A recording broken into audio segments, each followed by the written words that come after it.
এখন আমরা ইষ্ট প্রসঙ্গ করার জন্য আহ্বান করে নেব শ্রদ্ধেয় স্বপন কুমার দুলে দাদাকে। দাদা জয় গুরু। জয় গুরু, জয় গুরু, জয় গুরু।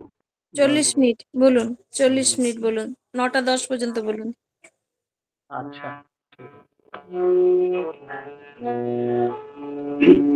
বন্দে লোকতিলকম সতত বার্তা বিভূষণং অমরকৃত্যৎকরণং প্রবুদ্ধ লোকজীবনং প্রণয় প্রমত্ত জাগদীপনং বন্দে জীবন জীবনং। শেষ ঠাকুর বার বলতে কোটি কোটি প্রণাম জানাই। পরমারাধ্য জগৎ জননী শ্রী শ্রী বড়মা রাঙ্গারা তুল চরণে কোটি কোটি প্রণাম জানাই। পরম পূজ্য পাদ শ্রী শ্রী বড়দার রাঙ্গারা তুল চরণে কোটি কোটি প্রণাম জানাই। পরম পূজ্য পাদ আচার্য দেবী রাঙ্গারা তুল চরণে কোটি কোটি প্রণাম জানাই। প্রবীণ বাবু সহ ঠাকুর পরিবার বর্গের প্রতি প্রত্যেকের চরণে প্রণাম জানাই। আজ এই অনলাইন সৎসঙ্গের যিনি সভাপতি তার চরণে আমার ভক্তিপূর্ণ প্রণাম জানাই। এছাড়াও ঠাকুরের পুত পাঞ্জাধারী কর্মীবৃন্দ আছেন যারা আমার পরম শ্রদ্ধার পাত্র, তার প্রতি সশ্রদ্ধ প্রণাম। এছাড়াও ঠাকুরের কর্মীবৃন্দ এবং আমার ইষ্টপ্রাণ শ্রদ্ধেয় দাদা মায়েরা সকলের প্রতি আমার আনন্দিত জয়গুরু, শ্রদ্ধাপূর্ণ প্রণাম, আনন্দিত জয়গুরু জানাই। আর আজকে এই সৎসঙ্গে যিনি ভোগরাগ নিবেদনের আয়োজন করেছেন তাদের প্রতি আমার আনন্দিত জয়গুরু। এছাড়া সঞ্চালনায় যিনি আছেন তার কথা তো বলতেই হয়, তার প্রতি আমার আনন্দিত জয়গুরু। এছাড়াও সকলের প্রতি আনন্দিত জয়গুরু জানিয়ে শুরু করি। আজ বড়ই ভালো একটি শুভ দিনে ঠাকুরের এই অনলাইন সৎসঙ্গে যুক্ত হতে পারে নিজেকে ধন্য মনে করি। ইষ্ট প্রসঙ্গ তেমন ভাবে করি না, তবে ঠাকুর যতটুকু তিনি বলান, মুখং করতি বাচালং পঙ্গু লঙ্ঘয়তে গ্রীম যৎ কৃপাতমহং বন্দে পরমানন্দ মাধবে। তিনি যা বলান তাই বলা হয়। একবার আমি বার্নপুরে গিয়েছিলাম, সেখানে তখন বাবাইদা ছিলেন, এখন আচার্যদেব। সে আচার্যদেব এসেছিলেন সস্তৈনিক দীক্ষা দিতে। অনেক সস্তৈনিক দীক্ষা হয়েছিল, প্রায় 250-র মতো হয়েছিল। আমার ছেলে বার্নপুরে কাজ করে বলে সেই সূত্রে গিয়েছিলাম আর কি। তো তারপরে কিছু আলোচনা, তিনি অমৃত কথা শোনালেন। তার মধ্যে একটি কথা ছিল যে যখন আপনারা সৎসঙ্গ দেন তখন ইষ্ট প্রসঙ্গ করেন, তো অনেক দাদাই তো বলেন, তা বিষয় ভিত্তিক যদি বলেন আপনারা তাহলে একটি বিষয়ের অনেক কথাও শুনতে পাওয়া যায়। তাই সেভাবে যদি আপনারা বলেন তাহলে অনেক কথা শোনা যায়। তখন থেকে সেই কথাটি শুনে আমি বিষয় ভিত্তিক আলোচনা করার জন্য চেষ্টা করি। আজকে মা যখন আমাকে যুক্ত হতে বললেন, তিনি বলেইছিলেন যে আজ ইষ্টভীতির কথা কিছু হলে ভালো হয়। তো তাই ইষ্টভীতি কথাটা শুনে আমার বড়ই ভালো লাগছে যে একটা বিষয় তো পেলাম, সেই বিষয়টি আলোচনা করি। তাই ইষ্টভীতি হলো ঠাকুরের যে পঞ্চনীতি, পঞ্চমহাযজ্ঞ। এই পঞ্চনীতি, পঞ্চম মহাযজ্ঞের প্রত্যেকটি নীতির মধ্যে দিয়ে পঞ্চমহাযজ্ঞের ফল নিহিত আছে। এই পঞ্চনীতিগুলির মধ্যে যজন যাজন, ইষ্টভীতি, সস্তৈনী, সদাচার, এই পঞ্চনীতি। এর মধ্যে প্রত্যেকটির ভিতরে পঞ্চযজ্ঞের ফল যা শাস্ত্রে বর্ণিত আছে। সেই পঞ্চযজ্ঞের মধ্যে ব্রহ্মযজ্ঞ, দেবযজ্ঞ, পিতৃযজ্ঞ, ভূতযজ্ঞ, নৃযজ্ঞ, এই পঞ্চযজ্ঞ করলে যা ফল হয়, ঠাকুরের পঞ্চনীতির এক একটির ভিতরে সেই পঞ্চযজ্ঞের ফল নিহিত আছে। তাই আজকে যে আলোচনার বিষয় হয়েছে ইষ্টভৃতি, এই ইষ্টভৃতি ঠাকুরের অমোঘ নীতি, তার মধ্যে পঞ্চযজ্ঞের ফল নিহিত আছে। যারা একাগ্র বা উগ্র আগ্রহ নিয়ে করে তাদের কি বলবো, তারা দেবরূপী সংকটে। তাই ইষ্টভৃতি কি? শ্রী শ্রী ঠাকুর বললেন,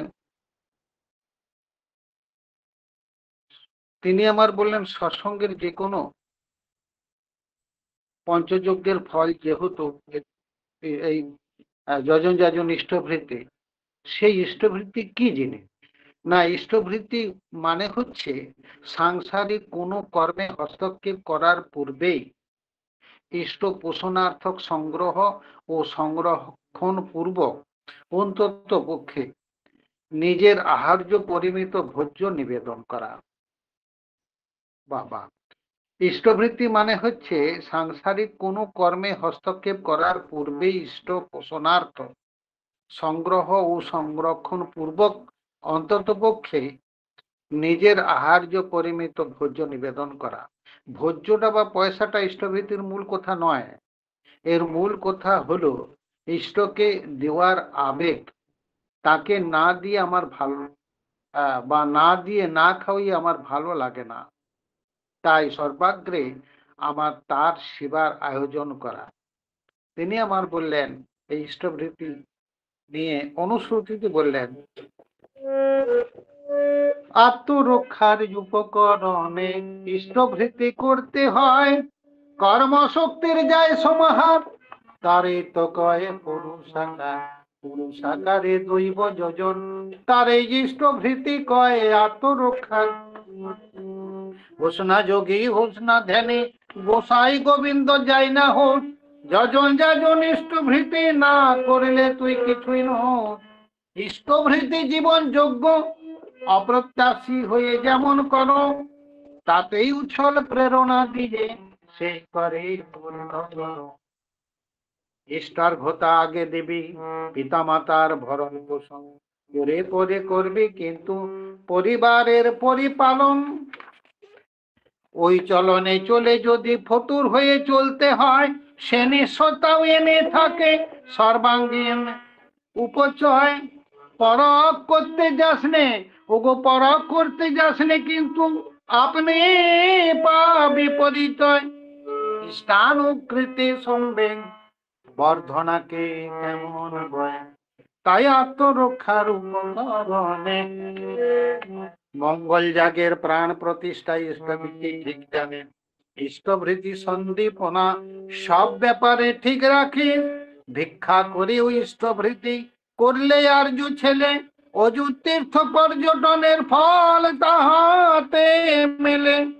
উদরানের সংস্থা নাই, অভাবে অনটন অপারগতায়, ইষ্টভৃতি সস্তয়নে ভিক্ষা করেও করবি নাই, তাই আত্মরক্ষার উপকরণে ইষ্টভৃতি করতে হয়। শ্রী শ্রী ঠাকুর আমার বললেন ইষ্টভৃতির ভয়ানক পরিজীবন অনেক আগন্তুক ব্যাঘাত ঠেকায় সর্বক্ষণ। গীতায় কি বললেন ভগবান কৃষ্ণ? তিনি বললেন ইষ্টান ভোগান হিব দেব দার্শন্তি, দেবা দার্শন্তি যোগ্য ভাবিতা, তয়োর্দান্তন প্রভ্য ভুঙ্গতে স্তেবনাই বসন। আবার বললেন যজ্ঞাশিষ্ট সিন সন্ত মুঞ্চন্তে সর্বকিল বিষয়ে ভুঙ্গতে তে তং পাপা যে পতঞ্চা। অর্থাৎ যজ্ঞে তুষ্ট দেবগণ তোমাদের বাঞ্ছিত ফল প্রভৃতি ভোগ্য বস্তু প্রদান করিবেন, আর সেই দেবতা প্রদত্ত বস্তু নিবেদন দেবতাদের উদ্দেশ্যে নিবেদন না করিয়া যে নিজে ভোগ করে সে চোর। তাই যজ্ঞাবশিষ্ট ভোজনকারীর সব পাপ মুক্ত হয়, কিন্তু যাহারা শুধু নিজের জন্য নিজে অন্ন পাক করে তারা পাপ ভোজনই করে। আমেরিকার জেমস সাহেব বললেন এভাবে দেওয়ার ক্রিয়া অসম্ভব হয়, ওটা নিত্য নিয়মিত করে যেতেই হয়। আমেরিকার জেমস সাহেব বললেন। ঠাকুর আমার কি বললেন? ইষ্টভৃতি নয় কো চাঁদা বার্ষিকী নয়, গুরুদেব এলে বার্ষিকী দিতে হয়। হ্যাঁ, সেইটা ঠাকুর আমার সেই কথাটি আরো সুন্দর করে বুঝিয়ে দিলেন। ইষ্টভৃতি নয় কো চাঁদা বার্ষিকীও নয়, এর কি গুণ ঠিক মতো করলে বোঝা যায়। যখন চলার পথে কোনো ভুল হয় বুঝতে হবে, ইষ্টভৃতিতে বুঝতে হবে যে ইষ্টভৃতিতে গণ্ডগোল নয়। অতি অত সরলতম এবং সব থেকে শক্তিশালী পথ আর নাই নাই আমি সবাই বলি। ওটা দৈনিক করতে হবে বিনা সরেতে, আর ঠিক 30 দিনে পাঠাতে হবে ইষ্ট সকাশে। প্রশ্ন হলো, অনেকে বলেন প্রতিদিন প্রাতঃকালে জল গ্রহণের পূর্বে গুরুর জন্য বা গুরুর ভোগের জন্য অর্ঘ্য নিবেদন করতে হবে। এমন কথা শাস্ত্রে কোথায় আছে? তার উত্তরে পেলাম না, পূর্বে এই ইষ্টভৃতি ভিন্ন নামে ছিল, যথা বর্ণাশ্রমে ভিক্ষা, হরিভক্তি বিলাসে অন্নপানাদি নিবেদন, বৈষ্ণব শাস্ত্রে মাধুপুরী, গীতায় ঈশ্বরের নিবেদন, আর খ্রিস্টানদের জন্য চার্জের নিবেদন বা অর্ঘদান, আর মুসলমানদের ছিল জাকাত। তাহলে দেখা যাচ্ছে যে সব শাস্ত্রে আর সব সম্প্রদায়ের মধ্যেই ছিল, ভিন্ন নামে বর্ণাশ্রমে ভিক্ষা, হরিভক্তি বিলাসে অন্নপ্রাণাদি, আর আমাদের বৈষ্ণব শাস্ত্রে মাধুপুরী, গীতায় ঈশ্বরের নিবেদন, খ্রিস্টানদের চার্চের জন্য, আর মুসলমানদের ছিল জাকাত। তাহলে ইষ্টভৃতি সব শাস্ত্রেই আছে। এখন আমরা দেখব যে অতীতে মহাভারত খুললে দেখিও ঋষিকেন্দ্র অনুশাসনে বিধৃত, তখন থেকে এই ইষ্টভৃতের কথায় আছে তো উল্লেখ। এখন দেখি ইষ্টভৃতির উল্লেখ আছে কোন ঋষির কোন গ্রন্থে। দেখা যায় প্রাচীন গ্রন্থ গভীর গিজ্র সূত্রের 2, 10 এবং 40 শ্লোকে, আবার সংখ্যায়ন গৃহ্য সূত্রে আছে 2, 6, 7 এর উল্লেখ পাই। আরো আছে দেখুন ইষ্টভৃত ভরানের কথা। এখন শুনুন সবাই। মহাভারতের শান্তি পর্বে 220-15 এই অধ্যায়ে, আর আবার আছে 20 বা 12 এর শ্লোকের অনুশাসন পর্বে। তাহলে শুক্র নীতিনুসারে 3:18 এই শ্লোকের ভিতর, আর 12, 8, 10 শ্লোকে আছে শ্রীমৎ ভাগবতের ভিতর। গীতার ভিতর 3:21 এই শ্লোকের মধ্যে এর উল্লেখ পাই। কলার্ণব শাস্ত্রে 12:76 এর ভিতর আছে দেখুন সবাই। স্মৃতি সংহিতায় বহু স্থানে এই ইষ্টভৃতির উল্লেখ আছে। আর বশিষ্ঠ উৎপত্তি প্রকরণে 7মে দেখুন বর্ণনা করা হয়েছে। তাহলে দেখা যায় যে সর্বশাস্ত্রেই ইষ্টভৃতির উল্লেখ আছে, কিন্তু সে সময় না হলে তো দিয়ে যায় না। যেমন ভাগবত বহু পূর্বেই শিবমুখে দুর্গা শুনেছিলেন, কিন্তু সময় না হওয়ার জন্য সেটা সুখদেব গোস্বামী বহুদিন পরে তা প্রকাশ করেছিলেন। যাই হোক, ঠাকুর আমার অনুসূচিতে বললেন, ও তোর জীবন যায় রে চলে, ইষ্টভৃতি ছাড়িস না, ধর্ম অর্থ কাম মুখে রইনি সানা ভুলিস না, যায় রে চলে। ইষ্ট ধান্দার ঠুক কি জানিস, ইষ্টভৃতি পালা, ওই তুকের এই অযুত পালায় জুড়াই অযুত জ্বালা। ইষ্টভৃতির ধান্দায় যদি মাথায় মজুত রইল না, 1,00,000 টাকা করলেও দান ধর্ম তোরে বইল না।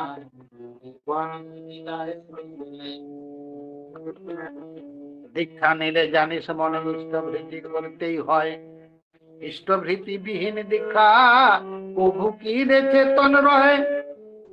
সবচেয়ে তোর বড় ধান্দা ইষ্টভৃতি হলে, তখন থেকে দেখতে পাবি জীবন কেমন চলে।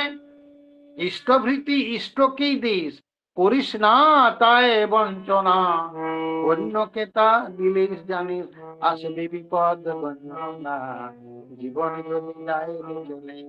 এক দাদা বললেন ঠাকুরের কাছে যে চাকুরির ব্যাপারে বাইরে যেতে হচ্ছে, আমি কি করব?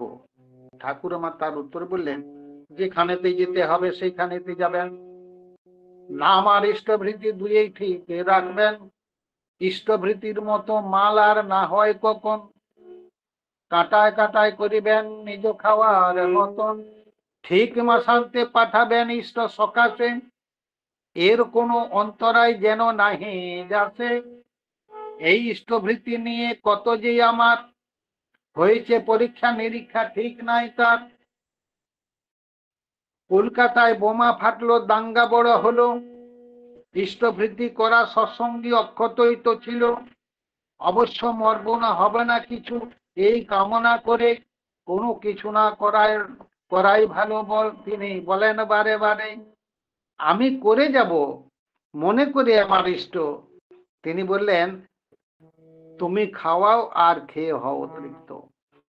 ঠাকুর তিনি আমার শ্রীমুখ থেকে এই কথা বললেন। তাই তিনি আবার অনুশ্রুতিতে তিনি আমার বললেন,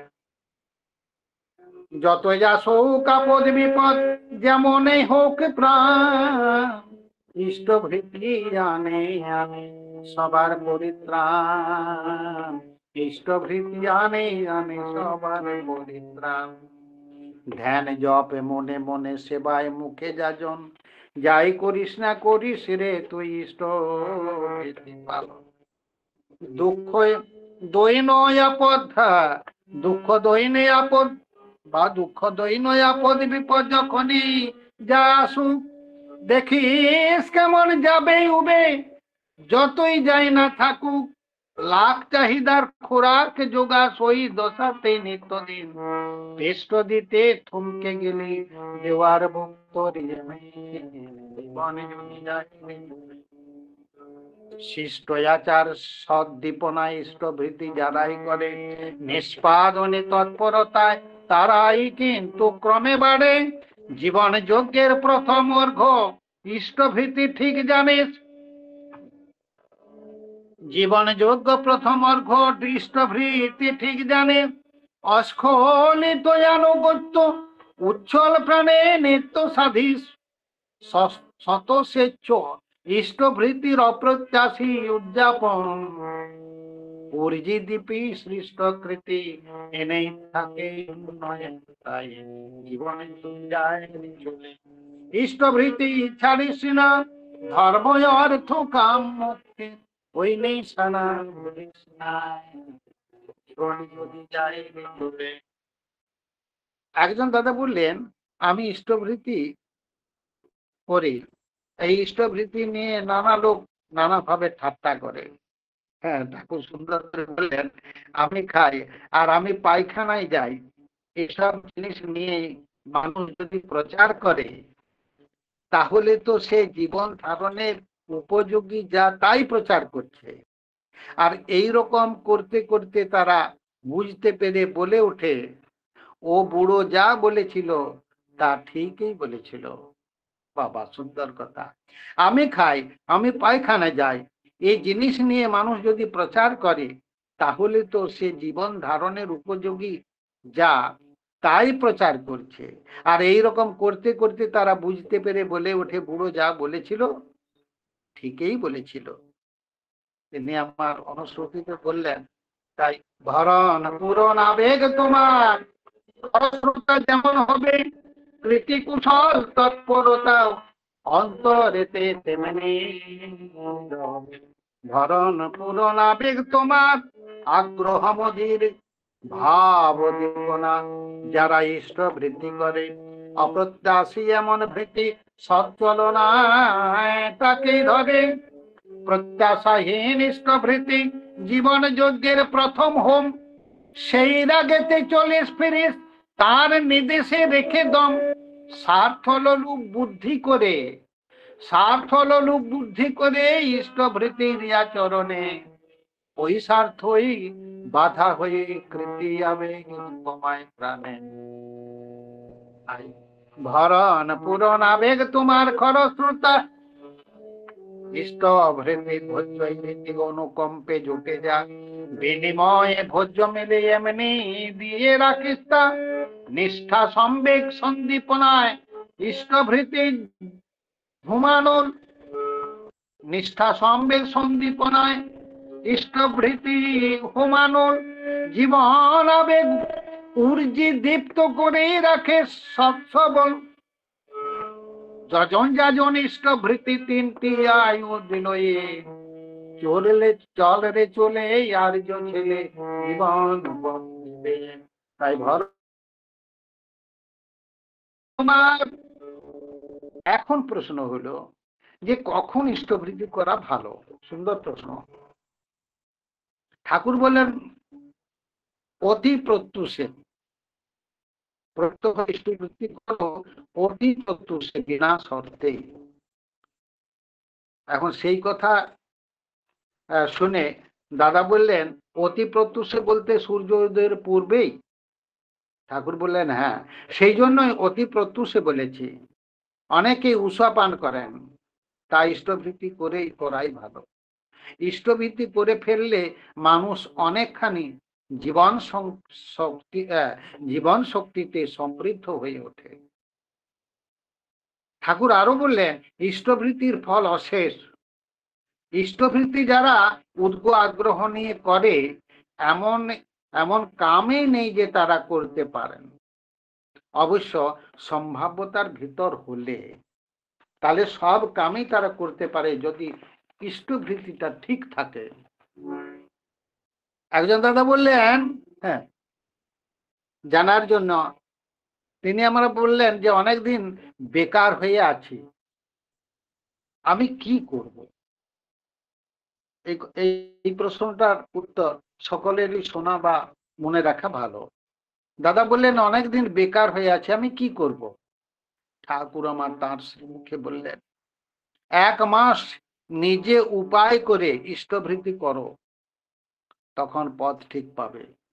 1 মাস নিজে উপায় করে ইষ্টবৃদ্ধি করো, তখন পথ ঠিক পাবে।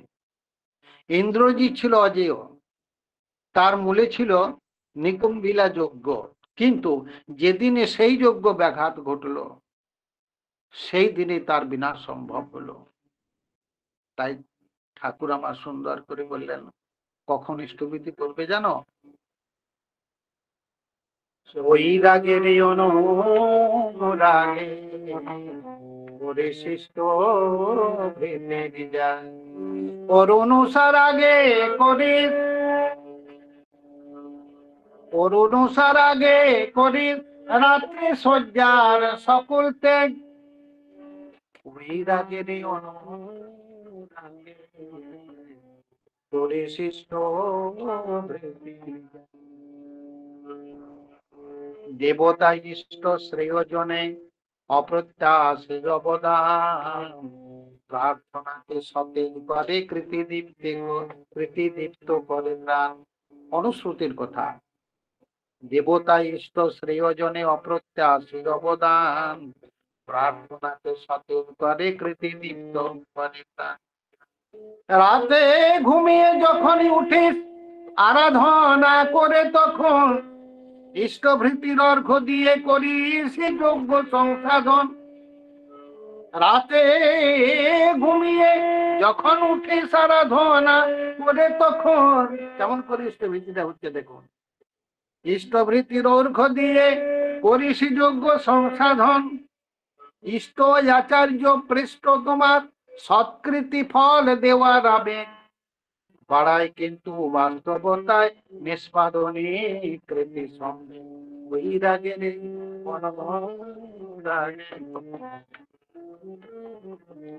ইষ্টবৃত্তি করার সময় স্বার্থ প্রার্থনা করিস না, মনে যেন থাকে। ইষ্টবৃত্তি করার সময় স্বার্থ প্রার্থনা করিস না, শ্রদ্ধা বাদক দিয়ে মনে ছাড়া যার নেই। বাঁচা বাড়ার জীবন যোগ্য ইষ্টভৃতির অলোক টানে বাড়িয়ে নিয়ে তোল জাগিয়ে দৃপ্ত হতুই সবার টানে। স্বার্থবিহীন আবেদনে নিশ্চিষ্ট হয়ে নাই অনুরাগ, জ্ঞান দক্ষ উদ্দীপনায় দীপ্ত করে প্রীতির রাগ। বৈরাগেরই অনুরাগে পরিশিষ্ট অনুসার আগে করি রাত্রি শয্যার সকল ত্যাগ, ওই রাগেরই অনুরাগে পরিশিষ্ট।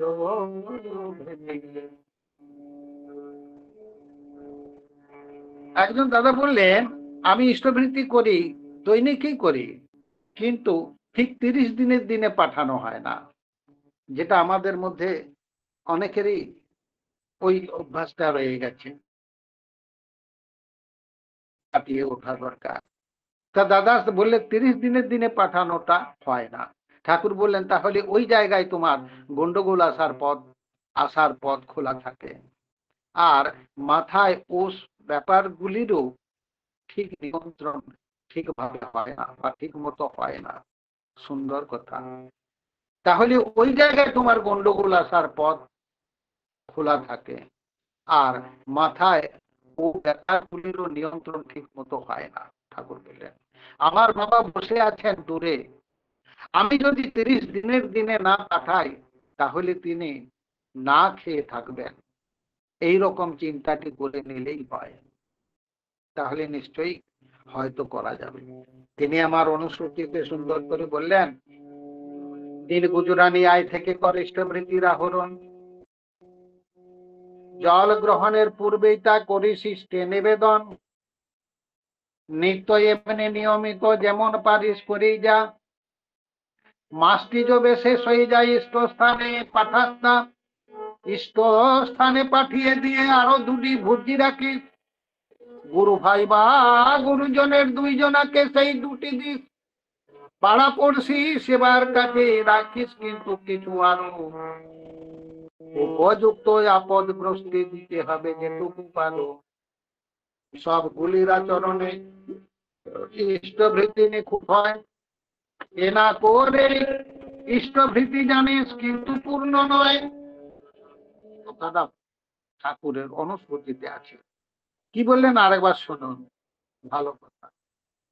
দিন গুজরানি আয় থেকে করে ইষ্টভৃতির আহরণ, জল গ্রহণের পূর্বেই তা করিস ইষ্টে নিবেদন, নিত্য এমনি নিয়মিত যেমন পারিস করি যা, মাসটি যবে শেষ হয়ে যায় ইষ্টস্থানে পাঠাস্তা, ইষ্টস্থানে পাঠিয়ে দিয়ে আরো দুটি ভুজি রাখিস, গুরু ভাই বা গুরুজনের দুইজনাকে সেই দুটি দিন, পাড়াপড়শি সেবার কাছে রাখিস কিন্তু কিছু আরো উপযুক্ত আপদগ্রস্ত দিতে হবে যেটুকু পারো, এসবগুলি আচরণে ইষ্টভৃতি নিখুঁত হয়, এ না করে জানিস কিন্তু ইষ্টভৃতি পূর্ণ নয়।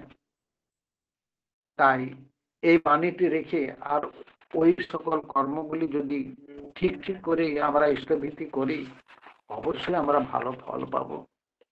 তাই তিনি আমার বললেন, তোলর তোল মন্থনের যাজন সেবা সার্থকী তোলার জড়িতে, তোল রে তোল যজন যাজন ইষ্টভৃতি মহান ভয়ে তোরায়, ইষ্টভৃতির অপব্যয়ে সেই প্রবৃত্তি বাড়বে ঝোঁক। অনুশ্রুতির কথা, ইষ্টভৃতির অপব্যয়ে সেই প্রবৃত্তি বাড়বে ঝোঁক, কোন আপদে ফেলবে তোকে রোখাই কঠিন হবে রোগ, ইষ্টভৃতি জীবন যোগ্য প্রাত্যহিক প্রাণ না হতে, সেটাই যে তোর ব্যাঘাত আনে সর্বনাশের সে মুহূর্তে। তাই তোলো রে তোর সব অন্তরটার উচ্চারণা ইষ্টনিষ্ঠা ইষ্টবৃত্তি প্রীতি যোগে শিষ্ট চলায় নন্দনায় আনে আবেগে প্রীতি, সামর্থ্যে করে অপলাপ করলে ভিক্ষা হয় রে পাপ, ভিক্ষা করা ইষ্টভৃতি হীন সামর্থ্যে অধমে নীতি, ভিক্ষা চাইলে ইষ্টভৃতি শ্রদ্ধা ভরে দেওয়ায় রীতি, প্রকুটিল বিষদংশনে দৈন জীর্ণ জীবন কৃতি, পূর্বপুরুষ তবুও ছাড়ে না দেহে প্রাণ তবু ইষ্টভৃতি, ক্ষীণ করে ধরি দীপ্ত কৃপণ যজন যাজন ইষ্ট প্রাণ, কম্পিত দেহ বিহল যদিও থামে না জাগাতে জাতির মান, ও ওঠে গো আর্য তপন কৃষ্টি পূজারী অমিত ভাতে, তপ বহ্নি হোমে যাক দুর্দম শক্তি পাবো কার্য জাতি, তাই তোল রে তোল মন্থনের যাজন সেবা আমার সুধায় সার্থকী তোল আজ রীতি, তোল রে তোল। ঠাকুর আমার বললেন দুনিয়া টলমল করতে থাকলেও আপনি অটল ভাবে দাঁড়িয়ে থাকতে পারবেন, পরম পিতাকে ভালোবেসে তার পথে চললে পরম পিতা তাদের হাতটি ধরে চালিয়ে নিয়ে মঙ্গলের কোলে সমাজ করবেন। মানুষের জীবনে কখন ইষ্টভৃতি করা ভালো? ঠাকুর আমার বললেন, শিশুর বয়স যখন 5-7 বছরের মধ্যে ইষ্টভৃতি শুরু হবে, শিক্ষার সাথে সাথে অন্য সকল সংস্কার যেমন শিখতে হয়, ইষ্টভৃতিও তাদের মাথায় ঢুকিয়ে দিতে হয়। ইষ্টভৃতি করবে আহরণের উপরও দাঁড়িয়ে দেখবেন তাদের মাথা কেমন যায় যে খুলিয়ে। শুধু ইষ্টভৃতি কেন, পিতা মাতা শিক্ষককে দেওয়ার প্রবৃত্তি তাদের আসে যে চরিত্রে। মায়ের উচিত বলা ছেলেকে বাপকে কিছু দিতে, তেমনি মায়ের উচিত বলা ছেলেকে, তেমনি বাপের উচিত বলা ছেলেকে মাকে কিছু দিতে। দাদা বললেন, ইষ্টভৃতি করলে নাকি যুদ্ধে বোমা ফাটে। ঠাকুর বললেন, না পড়াই সম্ভব। ভালো করে কিছুদিন করলে ওইসব ওইসব যদি করলে এটা অন্তরটি বিকশিত হয়, আর তার দরুন আগে থাকতেই টের পেয়ে যায় বা সাবধান হতে পারে। তাই সে সাবধান হলে নিজেকে অন্তত বাঁচাবার চেষ্টা করতে পারে। ঠাকুর আমার সুন্দর করে অনুশ্রুতিতে বললেন, তাই ভরণে পিতৃপোষণ পরিস্থিতির উন্নয়ন এ না করে যাই করিস না, অধপাতেই তোর চলন, অধপাতেই তোর চলন। পৃষ্ঠাভরণ পিতৃপোষণ পরিস্থিতির উন্নয়ন এ না করে যা করিস না, এ না করে যাই করিস না, অধপাতেই তোর চলন। আহা, বিপদ আপদ বেড়া জালে শক্তি যদি পেতে চান, শ্রদ্ধা ভরে ইষ্টভৃতি নিত্য পালিশ কাটবে পাত। বিপদ আপদ বেড়া জলে শক্তি যদি পেতে চান, শ্রদ্ধা ভরে ইষ্টভৃতি নিত্য পালিশ কাটবে পাত। জপ ধ্যান মনে মনে সেবায় মুখে যাজন, জপ ধ্যান মনে মনে সেবায় মুখে যাজন। যাই করিস না করিস রে তুই ইষ্টভৃতি পালন, ইষ্টভৃতি পালন। নিত্য করিস ইষ্টভৃতি প্রাণপণে যা পানি, ওই দৈনন্দিন ওই করাটাই আনবে বই। নিত্য করিস ইষ্টভৃতি প্রাণপণে যা পাবি, দৈনন্দিন ওই করাটাই আনবে বই। ধর্ম কর্ম যতই করিস ইষ্টভৃতি ফেলে, সবই জানিস হলো ব্যর্থ ওরে আর্য ছেলে। ধর্ম কর্ম যতই করিস ইষ্টভৃতি ফেলে, সবই জানিস হলো ব্যর্থ ওরে আর্য ছেলে। চার মুঠো চালে আঁচল পুষ্টি দেব প্রীতি ভূত প্রাণ, এমন দানে ত্রিলোক পুষ্ট পুরন গড়ন করিস না, পুরন গড়ন। ইষ্ঠাভরণ পিতৃপোষণ পরিস্থিতির উন্নয়ন এ না করে যাই করিস না, অধপাতে তোর চলন, অধপাতে তোর চলন। ঠাকুর আমার একটি বাণীতে সুন্দর করে বললেন, ইষ্ঠাভরণ ধান্দা যাহার মগজে থাকে জুড়ে, সব প্রবৃত্তি ইষ্টার্থে তার বিনিয়ে ওঠে উড়ে। সমাহারি দীপ্ত নেশায় কর্ম সন্দীপনা, ওই আবেগে অটুট নিয়ে অটুট হয়ে আনে সম্বর্ধনা।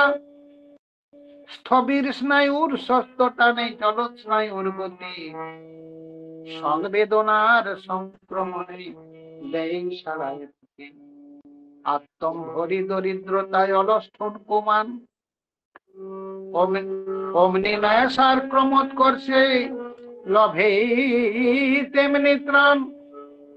সংগ্রাহিতার এমনি আবেগ শক্তি সরঞ্জামে, আর বুদ্ধি সহ কুশলতায়, বুদ্ধি সহ কুশলতায় আপন কাঁদে নামে। ওরে বিপদ ছাইয়ের মতো ঝলক দীপন রাগে, ওরে বিপদ ছাইয়ের মতো ঝলক দীপন রাগে। সম্পদে সে অটুট চলে ইষ্ট অনুরাগী। যুগে যুগে যুগ পুরুষোত্তমরা এসেছেন, কিন্তু ওই ইষ্টবৃত্তি অমোঘ নীতি বলেই মুখে গেছেন, কিন্তু চালু করে যান না। সবাই বলে গেছে এই ইষ্টবৃত্তি প্রচলন করার জন্য আসছে, পরবর্তীকালে আসছে। গৌরাঙ্গ মহাপ্রভু বলেছিলেন তাই, রামকৃষ্ণ পরমহংসদেবও বলেছিলেন তাই। আমি নয়, আসছে আরো। পরে যিনি আসবেন তিনি এই ইষ্টবৃত্তি প্রচলন করবেন। ঠাকুর এলেন তাই শেষ মারণ বজ্রস্তটি আমাদের দিয়ে গেল। আমরা যদি ঠিক উদ্যোগ গ্রহণে এই ইষ্টবৃত্তি করি, আমাদের কোনো ভয় নাই, কোনো ভয় নাই। ধর্ম অর্থ কাম মোক্ষ, এটা আমাদের বাঞ্ছিত। সেই ধর্ম অর্থ কাম মোক্ষ এই ইষ্টবৃত্তিতেই বাঁধা আছে। যদি ঠিক মতো করি তাহলে আমরা সহজেই ধর্ম অর্থ কাম মোক্ষ ফল লাভ করতে পারব। সবাই ভালো থাকুন। যারা যেভাবে ঠাকুরের কাছে প্রার্থনা জানিয়েছেন, পরমপিতার কাছে আমিও প্রার্থনা জানাই, প্রভু যেন আমাদের সকলের প্রার্থনা মঞ্জুর করেন। সবাই ভালো থাকুন। জয় গুরু, জয় গুরু। শ্রদ্ধেয় দাদা মায়েরা, জয় গুরু, জয় গুরু। সবাই জয় গুরু। জয় গুরু দাদা, জয় গুরু। খুব সুন্দর করে আমার শ্রদ্ধেয় দাদা স্বপন দুলেদা আলোচনা করলেন যে ইষ্টভীতি নিয়ে। ইষ্টভীতি হলো সাংসারিক কোনো কর্ম করার আগে নিজের আহার্যের পরিমাণ ইষ্টভীতি ইষ্টের জন্য রাখতে হয়। ইষ্টভীতি 30 দিনের মাথায় পাঠাতে হয়। আপদ বিপদ থেকে রক্ষা করে এই ইষ্টভীতি। জীবনযজ্ঞের প্রথম অর্ঘ্য এই ইষ্টভীতি। ব্রহ্ম মুহূর্তে ইষ্টভীতি বিনা শর্তে করতে হয়। ইষ্টভীতি দেওয়ার পর আমার ভাতৃভোজ্য রাখতে হয় এবং তার সঙ্গে আরো পাড়া প্রতিবেশীর সেবার জন্য কিছু রাখতে হয়। তবে গিয়ে ইষ্টভীতি সম্পন্ন হয়। ইষ্টের ভরণ পোষণ হলো ইষ্টভীতি। শ্রী ঠাকুর এলেন ইষ্টভীতি নিয়ে। ধর্ম, অর্থ, কাম, মোক্ষ, ফল লাভ এই ইষ্টভীতি করলেই হয়। খুব সুন্দর করে আলোচনা আমার শ্রদ্ধেয় দাদা এতক্ষণ ধরে করলেন। আমরা প্রত্যেকেই সমৃদ্ধ হলাম। পরমপিতা রাঙা রাতুল চরণে আপনার সার্বিক মঙ্গল প্রার্থনা করি দাদা। খুব ভালো থাকুন, সুস্থ থাকুন, পরমপিতাকে নিয়ে আনন্দে ভরপুর হয়ে থাকুন, এই কাতর প্রার্থনা দয়ালে রাঙা রাতুল চরণে। আপনার পরিবার পারিপার্শ্বিক সবার সুদীর্ঘ নিরোগ জীবন প্রার্থনা করি। এই কামনা আমাদের সবার থেকে। ভালো থাকুন দাদা, আবারও আসবেন, তার কথা শুনে তন্মুখী করে তুলবেন। জয় গুরু। জয় গুরু।